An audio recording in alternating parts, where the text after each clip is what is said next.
Good evening, YouTubers. It is the 22nd of June in the evening, about 7 o'clock.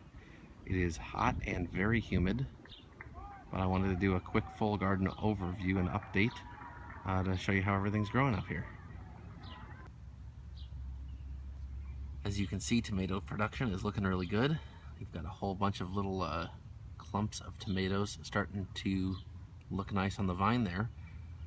These tomatoes were the ones that I started underneath the hoop house, and I'm definitely going to do that next year. That was a great thing. I actually have an idea of something that I have not quite seen people do that I'm going to try next year when I start my tomatoes. Peas are in full-on production at this point. I'm coming out here and having to harvest all the time just to keep them picked. I've let a couple of strategic ones that I had let get a little bit late that I am planning on letting go to seed, but these are now well above my head and looking great. So here is the pea that I missed that I'm letting go to seed, and I will go ahead and collect that. You can see it's gotten enormous. I don't quite know how long to let it stay on here before I actually pick it, but I'm going to just let it sit there and I'll figure something out. Hopefully I will be able to use that as pea seeds for my fall planting. So with the peas, I try to do a good job of cleaning off the plants, but with ones that are about this big, this is right around the breaking point whether I harvest them or not. I don't harvest anything smaller than that. If you look up here, you can see this one's a little bit smaller. We definitely don't want to harvest those. Give those a few more days and then you have a really nice, good sized pea. And then it makes it so that you've got just a steady trickle of peas coming in.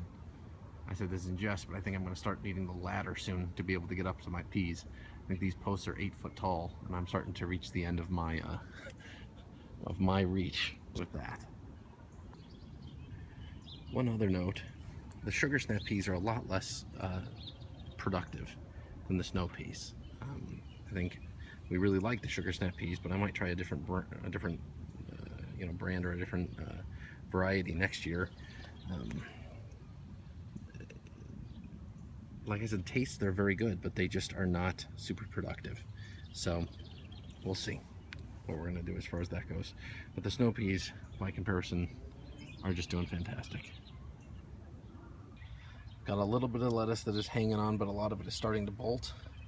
So I'm gonna be out here very shortly, cutting out all the lettuce and salvaging what I can, and then the rest will just be done for the season.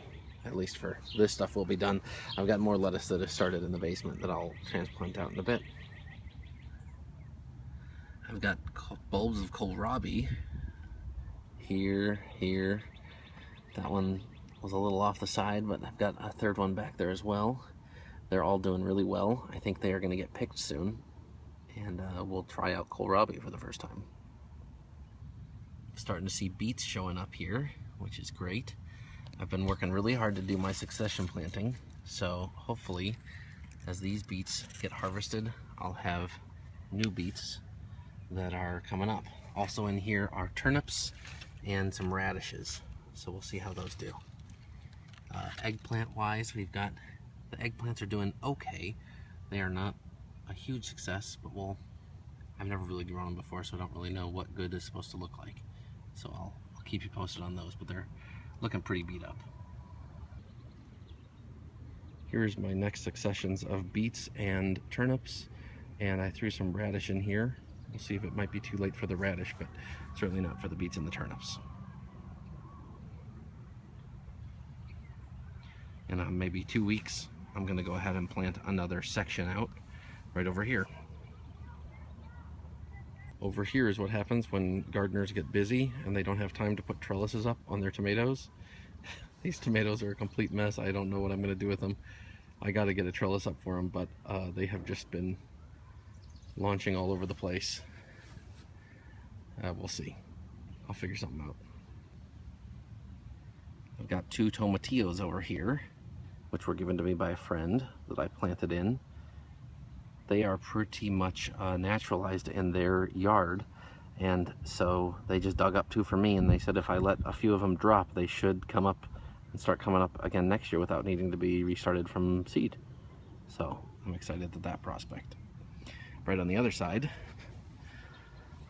I've got 2 ground cherries, which are already starting to have little husks showing up here. You see that there? The little husks hold a little sweet fruit, which is called the ground cherry, that also is supposed to be good at naturalizing into the environment. So we'll see how that goes. Back here I've got pole beans and Malabar spinach planted up against this trellis, and they have started coming up and are doing well. In front of them I've got some perpetual spinach that is coming up, and I planted something else in here, but I can't remember what it is. So we'll see when it gets bigger. Over here I planted fennel. I don't know what fennel looks like when it comes up. I'm hoping that maybe these little guys are the fennel, the little sprouts right in the middle there. But I will keep you posted as that continues. The watermelons are all starting to come up. They're going to need to be thinned soon. And right on the other side of them, the cantaloupes are all coming up. I've got 2 little tomatoes that I planted underneath this at the far end. These are a sweet pea currant cherry tomato. If you check out my videos last year, they are tiny little tomatoes just like this, but they are absolutely delicious. And you don't want to grow too many of them, but I'm gonna just try these 2 out and see how they do. Over here is a whole bunch of squash. These all need to get thinned. I direct sowed all of these and just figured that I would take them out as I went. I did 4 different types of squash, some early crookneck, some straight, some zucchini, some yellow.